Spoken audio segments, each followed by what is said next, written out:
Bab 40 menjodohkan suami dengan orang lain. Melupakan orang yang pernah singgah di hati tentu tidak akan mudah.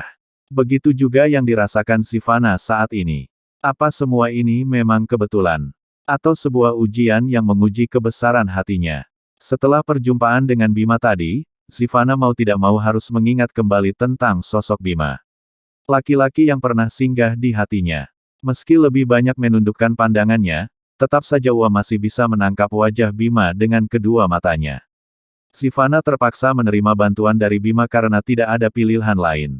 Dia harus pulang karena waktu sudah semakin malam. Akhirnya dia pulang dengan meminjam jas hujan dari Bima. Dia tahu dengan menerima bantuan ini, artinya akan memberikan harapan untuk hatinya. Dan dia membenci itu. Tapi setiap kali bertemu, perasaan itu masih saja sama. Alia, maafkan aku. Tidak seharusnya aku mencintai suamimu. Aku harus bagaimana untuk menghilangkan perasaan ini.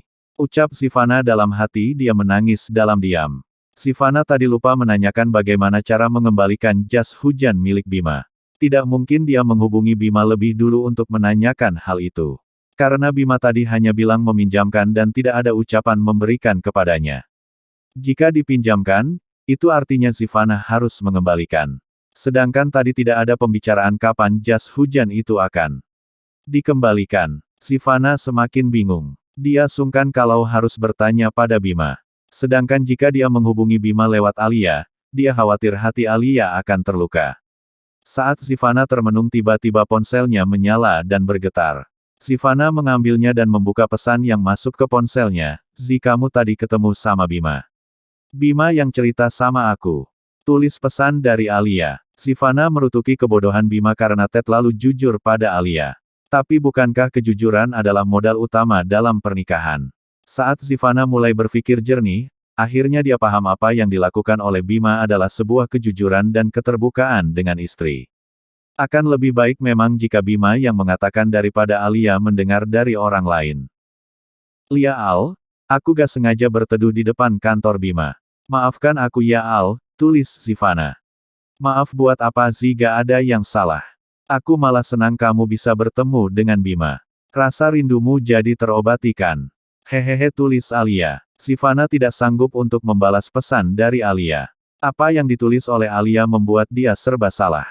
Oleh sebab itu, ia memilih untuk tidak membalas pesan dari Alia yang terakhir. Memang benar apa yang dikatakan Alia. Dia memang bahagia. Tetapi dia juga harus tahu diri meski senang bisa bertemu dengan Bima, tetapi dia membenci perasaan itu. Perasaan yang menurutnya adalah sebuah kesalahan besar. Dan tidak seharusnya ada di dalam hatinya.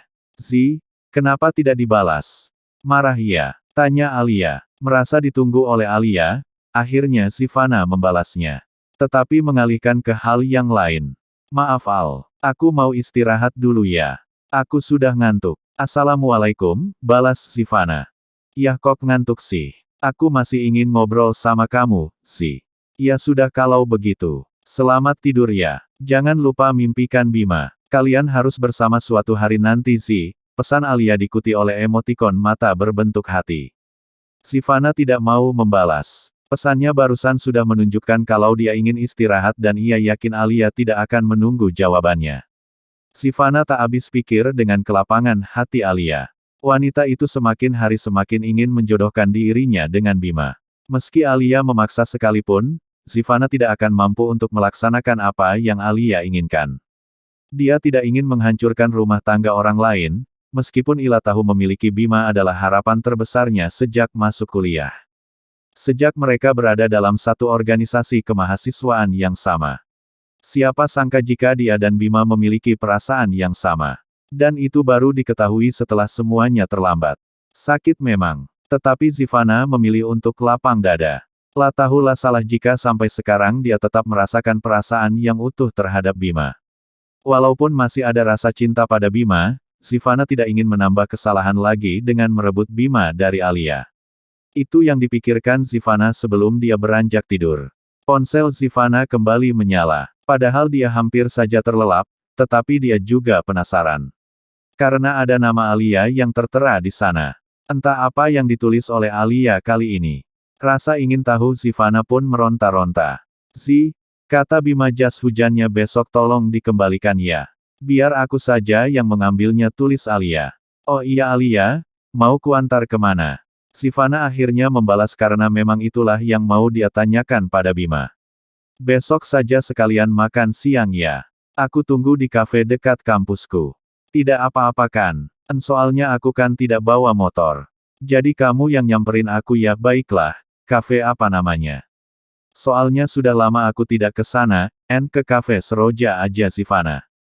Aku tunggu di sana ya jam 1 siang. Lia, Alia, besok insya Allah aku akan ke sana menemuimu. Mengembalikan jas hujan Bima. Terima kasih, Si. Sampai jumpa besok ya. Sivana merasa lega karena ada jalan untuknya bisa mengembalikan jas hujan milik Bima. Dia lega karena bisa mengembalikan jas hujan itu tanpa harus bertemu dengan Bima. Hal yang paling dia hindari. Dia berharap semoga saja setelah ini dia tidak akan pernah bertemu dengan Bima lagi secara sengaja ataupun tidak sengaja. Dia berharap semoga takdir tidak mempertemukan dia lagi dengan Bima. Sesuai dengan kesepakatan antara dirinya dan Alia, siang ini setelah kuliah, Sivana akan bertandang ke kampus lamanya untuk bertemu dengan Alia. Mereka akan bertemu di sebuah kafe yang lokasinya tidak jauh dari kampus. Tepat pukul 1 siang. Sivana sampai di kafe Seroja. Saat memasuki kafe, Sivana melihat Alia sudah berada di salah satu meja. Alitia melambaikan tangan ke arah Sivana. Assalamualaikum. Maaf menunggu lama, Ai, sapa Sivana saat sudah sampai di meja yang ditempati Alia. Waalaikumsalam. Tidak apa-apa, Si. Aku juga belum lama kok, kenapa balikin jas hujan harus di kafe Sihal? Ini jas hujan Bima. Tolong sampaikan terima kasih pada Bima ya, ucap Sivana yang merasa aneh dengan tempat pertemuan mereka. Lia sama-sama Si. Aku lagi pengen ditraktir aja sama diantar pulang. Hehehe. Oh begitu ya, aku yang sudah jauh-jauh ke sini malah disuruh traktir. Disuruh anterin pulang juga. Duh enak banget ya hidupmu, Al, ucap Sivana sambil tersenyum. Lia jelas dong. Anggap saja ini balasan karena suamiku sudah meminjamkan jas hujannya untukmu. Oh jadi gak ikhlas nih ceritanya. Gerutu Sivana. Becanda kali sih, serius amat, Alia. Suara itu membuat Alia dan Sivana menoleh ke arah sumber suara itu.